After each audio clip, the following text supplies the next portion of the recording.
സന്ധ്യ ഡോക്ടറൊന്നും പറഞ്ഞില്ല.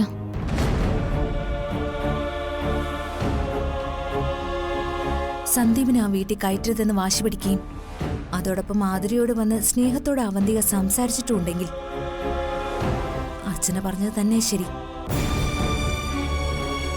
അത് നല്ല ഉദ്ദേശത്തോടെ ആവില്ല. ആതിരയ്ക്ക് അവരെ ഒരു പരിധിയിൽ കൂടുതൽ അറിയില്ല. എന്തൊക്കെ ചെയ്യുന്ന ഊഹവും കാണില്ല. പ്രഗ്നന്റ് ആയിരിക്കുന്ന ഈ സമയത്ത് അവൾക്ക് എന്തെങ്കിലും പറ്റിയാ അതും എൻ്റെ തലയ്ക്ക് നേരെ തന്നെ വരും. അല്ലെങ്കിൽ വരുത്തും അവര്. ഇനിയും സന്ദീപ് മാറി നിൽക്കുന്നത് ശരിയാവില്ല. ശരിയാവില്ലെന്നല്ല, ശരിയല്ല. അവരൊരുമിച്ച് താമസിക്കാനല്ലേ നമ്മൾ ഇത്രയും കഷ്ടപ്പെട്ടത്. ഇക്കയ്ക്ക് ഭയങ്കര ആഗ്രഹമായിരുന്നു സന്ദീപും ആതിരയും ഒരുമിച്ച് ജീവിക്കുന്നത് കാണാൻ. ഈ സമയത്ത് ശരിക്കും ഇക്ക വേണമായിരുന്നു. സന്ദീപ് നെല്ലിശ്ശേരിയിലേക്ക് വന്ന കുറെ പ്രശ്നങ്ങളൊക്കെ തീർന്നു എന്ന് വരും. അതും എങ്ങനെയാണെന്ന് ഞാനും ആലോചിക്കുന്നത്. സന്ദീപ് എന്ന് കേൾക്കുന്നതേ അവന്റെ അടുത്തേക്ക് ദേഷ്യം. അതേ ദേഷ്യം അച്ഛനിലേക്ക് അവർ പകർത്തുന്നുണ്ട്. എന്നോട് ദേഷ്യം കാണിച്ചിട്ട് അവര് പറയുന്ന എന്തിനാ അച്ഛനിപ്പോ സപ്പോർട്ട് ചെയ്യുന്നത്? അതൊക്കെ പോട്ടേന്ന് വെച്ചാലും സന്ദീപിന്റെ കാര്യത്തില് ഒന്നും എന്നെ കൊണ്ട് ചെയ്യാൻ പറ്റുന്നില്ലല്ലോ എന്നുള്ളത് എന്റെ വിഷമം.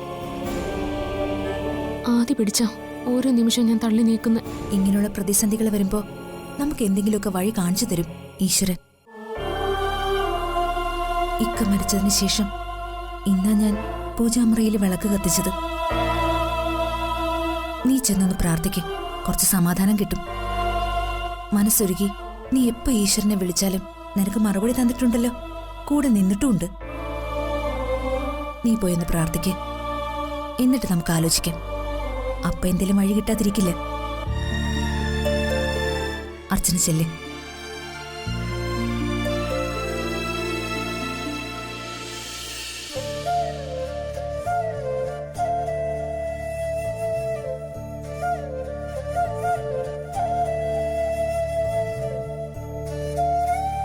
കൃഷ്ണ, മുന്നിൽ വന്ന് മനസ്സൊരുക്കി പ്രാർത്ഥിക്കുമ്പോഴൊക്കെ എന്നെ സഹായിച്ചിട്ടേ ഉള്ളൂ.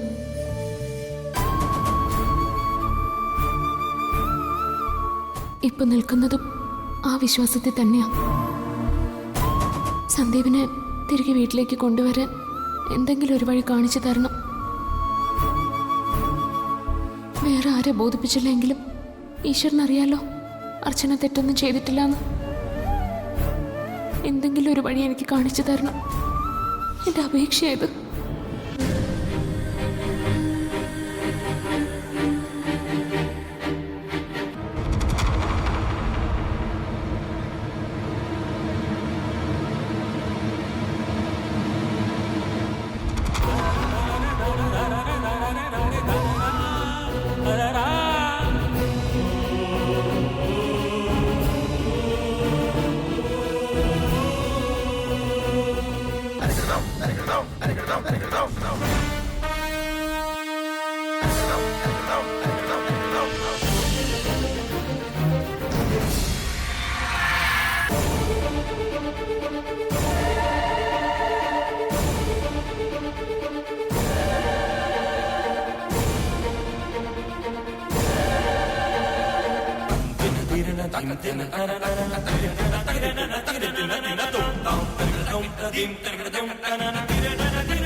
വീഡിയോ കോളോ?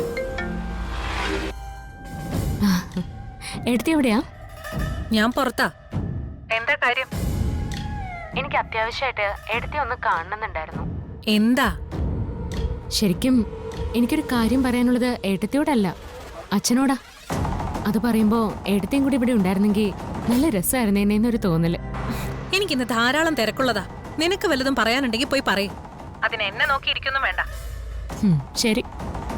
ആ വിജയ് എന്ന് പറയുന്ന മാനേജറെ കൊന്നത് ആരാണെന്നും എന്തിനാണെന്നുമാണ് എനിക്ക് അച്ഛനോട് പറയാനുള്ളത്. ശരി, അപ്പൊ നീ എന്നെ ഭീഷണിപ്പെടുത്താൻ വിളിച്ചതാണല്ലേ? ഒരു കാര്യം ചെയ്, നീ ചെന്ന് അയാളോട് പറയും. എല്ലാത്തിനും പുറകിൽ ഞാനാണെന്നും എല്ലാം ചെയ്യിച്ചതും ഞാനാണെന്ന്. ചെല്ല്, നീ പറഞ്ഞ ഉടനെ അയാളെ വിശ്വസിക്കാൻ പോവല്ലേ?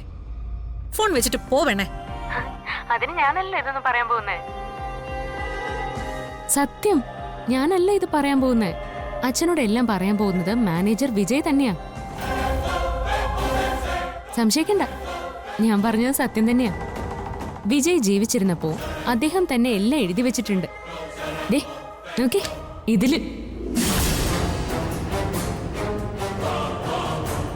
താൻ അവന്തികയുമായി ചേർന്ന് പല രീതിയിലും കമ്പനിയിൽ നിന്നും പൈസ വെട്ടിച്ചിട്ടുണ്ടെന്നും അവന്തികയുടെ പല കൊള്ളരുതായ്മകൾക്കും കൂട്ടു നിൽക്കേണ്ടി വന്നിട്ടുണ്ടെന്നും തനിക്ക് എന്തെങ്കിലും സംഭവിച്ചാൽ അതിന് കാരണക്കാരി അവന്തികയായിരിക്കുമെന്നും ഇതെന്റെ മരണമൊഴിയായി സ്വീകരിക്കണമെന്നൊക്കെ നല്ല വെടുപ്പായിട്ട് ഈ ഡയറിയിൽ വിജയ് എഴുതി വെച്ചിട്ടുണ്ട്.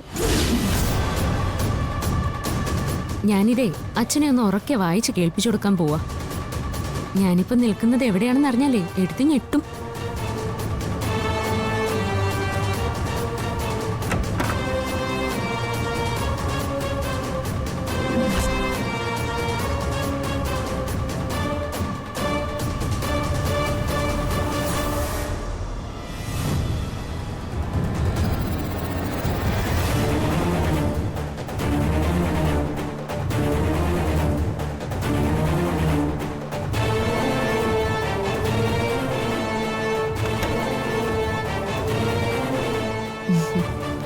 അച്ഛനും ഉറങ്ങുക.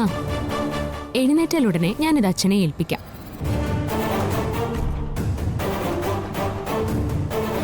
അതുകൊണ്ട് ഇനി ഇങ്ങോട്ട് വരണമെന്നില്ല.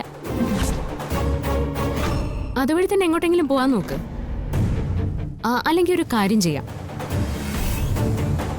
ഒരു 15 മിനിറ്റ് കൂടി ഞാൻ നോക്കും അച്ഛൻ ഉണരുന്നോ എന്ന്. ഇല്ലെങ്കിൽ ഞാൻ വിളിച്ചുണർത്തും.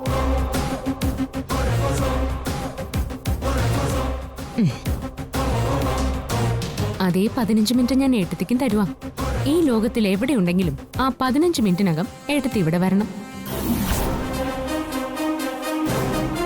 അങ്ങനെ എന്റെ മുമ്പിൽ എത്തിയ നമുക്ക് രണ്ടുപേർക്കും തന്നെ ഇത് പരിഹരിക്കുന്നതിനെ കുറിച്ച് സംസാരിക്കാം. അച്ഛനെ അറിയിക്കാതെ പ്രശ്നങ്ങൾക്കൊരു പരിഹാരം ഉണ്ടാവുകയാണെങ്കിൽ അതല്ലേ നല്ലത്. അപ്പോ 15 മിനിറ്റ്.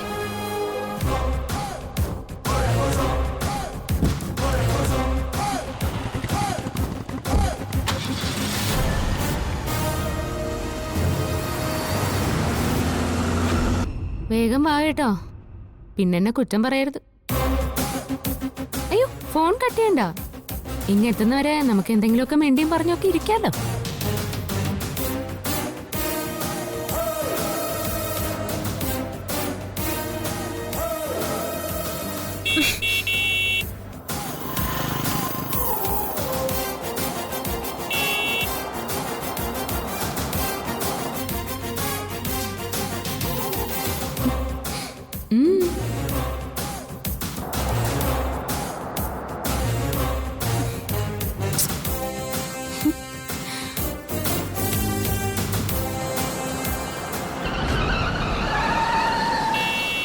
കണ്ണു കണ്ടൂടെ പെണ്ണുപിള്ളെ? ആർക്കും വായുവിളി വാങ്ങാൻ വേണ്ടി പോവാ. നിന്ന് പ്രസംഗിക്കാതെ വണ്ടി എടുത്ത് മാറ്റണം.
പതിനഞ്ച് മിനിറ്റ് ഞാൻ തന്നിട്ടും 12 മിനിറ്റ് കൊണ്ട് എന്റെ മുമ്പിൽ ഇങ്ങനെ വന്ന് നിൽക്കണമെങ്കിൽ ഈ ഡയറിയിലെ അക്ഷരത്തിന് അവന്തികയുടെ ജീവന്റെ വില ഉണ്ടായിരിക്കണം. ഫോണിൽ കൂടി പറഞ്ഞതിൽ നിന്നും കൂടുതലായി എനിക്കൊന്നും പറയാനില്ല. ഒരു സന്ധി സംഭാഷണത്തിന് തന്നെയാ ഞാൻ വരാൻ പറഞ്ഞത്. ഇതിപ്പോ തന്നെ ഞാൻ നേരെ കൊണ്ടുപോയി അച്ഛനെ ഏൽപ്പിച്ച അവിടെ തീരും അവന്തിക.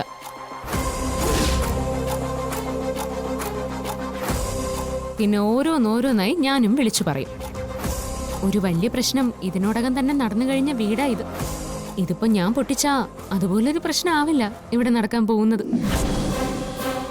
ഞാൻ പറയാതെ തന്നെ അറിയാലോ അത്. ഇപ്പൊ തൽക്കാലം അതിൻ്റെ ഒന്നും ആവശ്യമില്ല.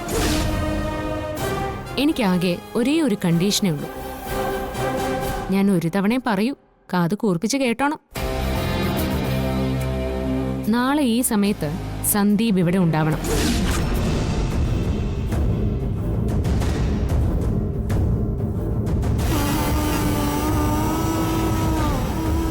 അതേത് രീതിയിലായാലും എന്ത് ചെയ്തിട്ടായാലും സന്ദീപ് ഇവിടെ വേണം. ഇവിടെ നിന്ന് അവനെ പുറത്താക്കാൻ കാണിച്ചതിന്റെ പകുതി ബുദ്ധി മതി അവനെ തിരിച്ചു കൊണ്ടുവരാൻ. ആ അർച്ചന, അതെന്നെ കൊണ്ട് സാധിക്കില്ല. അച്ഛനെടുത്ത തീരുമാനം അത്. ഞാനെങ്ങനെ ആ തീരുമാനം മാറ്റും? ഞാൻ പറഞ്ഞു കഴിഞ്ഞു ഏത് രീതിയിലായാലും എന്ന്. ഒരച്ഛനെ കൊണ്ട് സ്വന്തം മകനെ വീട്ടിൽ നിന്ന് ഇറക്കി വിടിയിക്കണമെങ്കിൽ നിങ്ങളുടെ സാമർഥ്യം കുറച്ചൊന്നും അല്ലല്ലോ. പറ്റില്ലെങ്കിൽ ഇപ്പൊ പറയണം. ഒന്നുകിൽ നാളെ സന്ദീപ് ഈ വീട്ടിനകത്ത്, അല്ലെങ്കിൽ നിങ്ങൾ ഇന്ന് ഈ വീടിന് പുറത്ത്. രണ്ടിലൊന്ന് തീരുമാനിക്കേണ്ട സമയം ഇപ്പോ. തുടക്കം വേണമെങ്കിൽ ഞാൻ പറഞ്ഞുതരാം. നേരെ അച്ഛന്റെ മുമ്പിലേക്ക് ചെല്ലണം. എന്നിട്ട് സന്ദീപിനോട് ക്ഷമിക്കാൻ പറയണം. തിരികെ കൂട്ടിക്കൊണ്ട് വരാമെന്നും പറയണം. ചിലപ്പോ നിങ്ങളുടെ നാവിന്നത് കേൾക്കാൻ അച്ഛൻ കാത്തിരിക്കുന്നുണ്ടാവും. നിങ്ങൾക്ക് തന്നെ അറിയാം നിങ്ങളെ കൊണ്ടത് നിഷ്പ്രയാസം സാധിക്കുന്നു. പിന്നെ നിങ്ങളുടെ പ്രശ്നം അതൊന്നുമല്ല. എന്റെ മുമ്പിൽ വീണ്ടും തോക്കുന്നതിന്റെ നാണക്കേട്. അതാ ഇപ്പൊ നിങ്ങളുടെ മനസ്സ് മുഴുവൻ. എന്താ ശരിയല്ലേ? എന്നാ അതിന്റെ ആവശ്യമില്ല. കാരണം ആദ്യമായിട്ടല്ലല്ലോ തോക്കാൻ പോകുന്നത്. അച്ഛൻ്റെ അടുത്തേക്ക് ഞാൻ പോണോ അതോ നിങ്ങൾ തന്നെ പോകുന്നോ? ശരി, എന്നാ ഞാൻ തന്നെ പോവാം. അർച്ചന,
അച്ഛാ.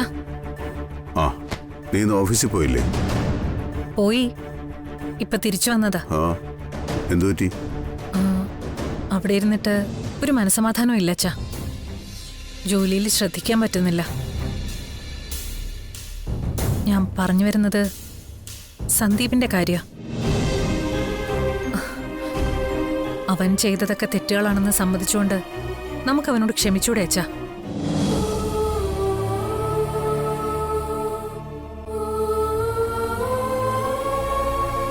എനിക്കൊരിക്കലും അതിന് കഴിയുമെന്ന് തോന്നുന്നില്ല.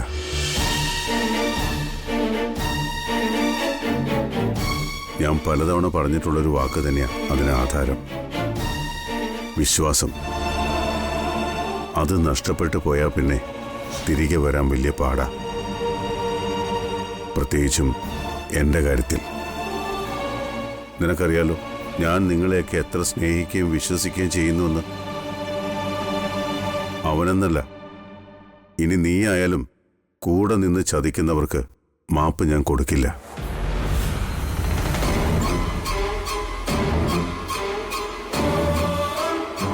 വിവാഹത്തിന് വന്നവരുടെ ചോദ്യങ്ങൾക്ക് മറുപടി പറഞ്ഞു കഴിഞ്ഞിട്ടില്ല ഞാൻ ഇതുവരെയും. അതുകൊണ്ട് തന്നെ അത് മറക്കാനും ആവുന്നില്ല. മക്കള് കാരണം തല താഴ്ത്തി ജീവിക്കണമെന്നാണെങ്കിൽ അങ്ങനെ തന്നെ ആയിക്കോട്ടെ. അച്ഛനും വീട്ടിലുള്ളവരും സമൂഹത്തിനു മുമ്പിൽ നാണം കെടുന്നതും മറ്റുള്ളവരുടെ ചോദ്യങ്ങളിൽ പതറി നിൽക്കുന്നതും മക്കൾക്കൊരു പ്രശ്നമല്ലാതാവുമ്പോൾ ആ കുടുംബം തകർന്നുവെന്ന അതിനർത്ഥം. എത്ര വലിയ വീട് കെട്ടി താമസിച്ചാലും അതിനകത്ത് സമാധാനമെന്നൊന്നില്ലെങ്കിൽ അതിനെ എങ്ങനെയാ വീടെന്ന് വിളിക്കുന്നത്? അങ്ങനൊരവസ്ഥയിലാ ഈ വീടിപ്പോ. അച്ഛാ, ഇതൊക്കെ നമ്മൾ കാരണം സംഭവിച്ചൊന്നുമല്ലല്ലോ. അച്ഛൻ നേരത്തെ പറഞ്ഞതുപോലെ എല്ലാവരെയും നമ്മൾ വിശ്വസിച്ചു പോയി. പിന്നെ ഞാൻ വന്നിതെല്ലാം അച്ഛനോട് പറയുന്നതിന് മുമ്പ് കുറെ തവണ ആലോചിച്ചു. അങ്ങനെ ആലോചിച്ചപ്പോഴാണ് മറ്റൊരു കാര്യം എനിക്ക് മനസ്സിലായത്. സന്ദീപ് ഒരിക്കലും ഒറ്റയ്ക്ക് ചെയ്ത തെറ്റല്ല ഇത്. അവൻ ഒരിക്കലും ഇങ്ങനൊരു തെറ്റൊറ്റയ്ക്ക് ചെയ്യേയില്ല. ഇതിന്റെ പിന്നിലെല്ലാം ആ അർച്ചനയല്ലേ? അച്ഛന് തോന്നുന്നുണ്ടോ സന്ദീപ് ഇങ്ങനെയൊക്കെ ചെയ്യുമെന്ന്? അർച്ചന ധൈര്യം കൊടുത്തപ്പോ സന്ദീപിന് ചെയ്യുന്നതൊക്കെ ശരിയാണെന്ന് തോന്നിക്കാണും. അർച്ചന പറഞ്ഞെങ്കിലും അവൻ എന്നോട് വന്നൊരു വാക്ക് പറഞ്ഞൂടെ? അങ്ങനെയാണല്ലോ മുമ്പെല്ലാം അവൻ ചെയ്തുകൊണ്ടിരുന്നത്. സമ്മതിച്ച് കാണില്ല അച്ഛാ. അവൻ അച്ഛനോട് പറയാൻ ശ്രമിച്ചപ്പോഴൊക്കെ അർച്ചന തടഞ്ഞു കാണും. അച്ഛന്റെ ശരിക്കുള്ള സ്വഭാവം അർച്ചനയ്ക്കറിയില്ലല്ലോ. അവൾ എന്തു പറഞ്ഞാലും അത് സ്നേഹത്തോടെ സാധിച്ചു കൊടുക്കുന്ന അച്ഛനെ അവള് കണ്ടിട്ടുള്ളൂ. കൂടെ നിന്ന് ചതിച്ചാ പിന്നെ അച്ഛന്റെ മുന്നിലെന്നല്ല മനസ്സിൽ പോലും സ്ഥാനം കൊടുക്കുന്ന ആളല്ല അച്ഛനെന്ന് അവൾക്കറിയാതെ പോയി. അച്ഛനും ഞാനും അവരെയൊക്കെ വളർത്തിയത് നേരായിട്ട് തന്നെയാ. ഇതിനിടയിലേക്ക് അർച്ചന വന്ന ശേഷം സന്ദീപിന് മാത്രമല്ല സച്ചിക്കും സ്നേഹയ്ക്കും ഒക്കെ നമ്മളോട് അകൽച്ചയാ. അർച്ചന ഇവിടേക്ക് വരാൻ കാരണക്കാരി ഞാൻ തന്നെയാ. ഒരു സാധാരണ കുടുംബത്തിലെ സാധാരണ പെൺകുട്ടി നമ്മളോടൊപ്പം ഒരു പ്രശ്നമില്ലാതെ മുന്നോട്ട് പോകുന്നു കരുതി. പക്ഷേ വൃന്ദാവനം എന്ന ചെറിയ വീട്ടിൽ നിന്നും നെല്ലിശ്ശേരി എന്ന സകല സുഖസൗകര്യങ്ങളുള്ള വീട്ടിലേക്ക് വന്നപ്പോ അവളെ തന്നെ മറന്നു. മുമ്പ് ഏതവസ്ഥയിലായിരുന്നെന്നും മറന്നു. അർച്ചനയ്ക്ക് കിട്ടുന്ന എല്ലാ സൗകര്യങ്ങളും തന്റെ അനിയത്തിയായ ആതിരയ്ക്കും വേണമെന്ന് അവൾക്ക് തോന്നി. ആതിരെ കൊണ്ട് സന്ദീപിനെ സ്നേഹിപ്പിച്ചു. അവനെ എന്തൊക്കെയോ പറഞ്ഞ് വശത്താക്കി. ശരിക്കും പറഞ്ഞ അർച്ചനയുടെയും വീട്ടുകാരുടെയും ചതി അറിയാതെ അതിൽ ചെന്നറിയാതെ വീണുപോയതാ സന്ദീപ്. മൂത്ത മകളുടെ സ്വർഗീയമായ ജീവിതം ഇളയ മകൾക്കും വേണമെന്ന് ദയാനന്ദ മാഷിനും കമലയിടത്തേക്കും തോന്നിയതിൽ തെറ്റൊന്നും പറയാൻ പറ്റില്ല. അതും ഒരു ചെലവുമില്ലാതെ. ഇതിന്റെയൊക്കെ പിന്നിൽ ഒരേ ഒരാളുടെ വക്രബുദ്ധിയാ, അർച്ചനയുടെ. അതുകൊണ്ടാ ഞാൻ അവന്റെ കാര്യം പറയാനായിട്ട് ഇങ്ങോട്ട് വന്നത്. എല്ലാവരുടെയും നിർബന്ധത്തിന് വഴങ്ങി അവൻ ചെയ്തു പോയ തെറ്റ് ക്ഷമിച്ചൂടെ നമുക്ക്? നിരപരാധിയായ സന്ദീപ് ഇപ്പോ വീടിന് പുറത്താണെങ്കിലും അവനെ കൊണ്ട് തെറ്റ് ചെയ്യിപ്പിച്ചവരൊക്കെ ഈ വീട്ടിൽ സുഖമായിട്ട് കഴിയുന്നുണ്ട്. പിന്നെ അച്ഛന് വിഷമമുണ്ടാവുന്ന കരുതി പറയാത്ത മറ്റൊരു കാര്യം കൂടിയുണ്ട്. ഞാൻ പറഞ്ഞില്ലെങ്കിലും സന്ദീപ് ഇറങ്ങിപ്പോകുന്നത് കണ്ടപ്പോ എനിക്ക് ഓർമ്മ വന്നത് എന്റെ നന്ദേട്ടനായിരുന്നു. അച്ഛനീ മനസ്സിൽ മറക്കാതെ കാണുമല്ലോ ആ ഇറങ്ങിപ്പോക്ക്.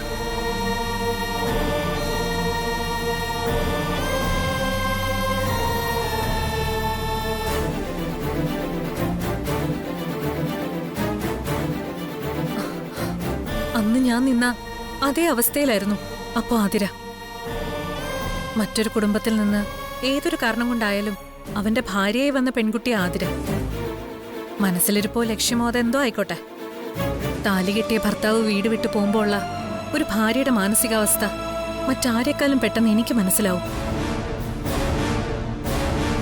ഞാൻ അനുഭവിച്ചതൊക്കെ ആ പെൺകൊച്ചു ഇപ്പൊ അനുഭവിക്കുന്നുണ്ട്. കുറെ നാള് കഴിഞ്ഞ് എന്നെപ്പോലെ ഒരു നെടുവീർപ്പിൽ അവൾക്കെല്ലാം ഒളിപ്പിക്കാൻ പറ്റാതെ വന്നെന്നിരിക്കും. പിന്നെ നമ്മള് എന്ത് പ്രായശ്ചിത്തം ചെയ്തു എന്ന് പറഞ്ഞിട്ടും അതിന് പരിഹാരം ആവില്ലച്ചാ. ഈ നെല്ലിശ്ശേരിയിൽ ഒരവന്തിക മതി. എന്റെ അവസ്ഥയിലേക്കും നന്ദേട്ടന്റെ അവസ്ഥയിലേക്കും നമ്മളായിട്ട് അവരെ വിടണ്ട. അതുകൊണ്ട് സന്ദീപിനെ നമുക്ക് തിരിച്ചു കൊണ്ടുവരണം. അച്ഛൻ വേഗം ഒരു തീരുമാനം എടുക്ക. ഞാൻ പുറത്തുണ്ടാവും.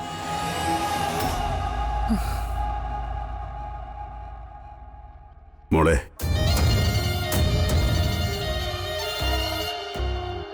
അവനിപ്പോ എവിടെയാ ഉള്ളതെന്ന് അന്വേഷിക്കേ. നമുക്ക് പോവാം. ശരി അച്ഛാ.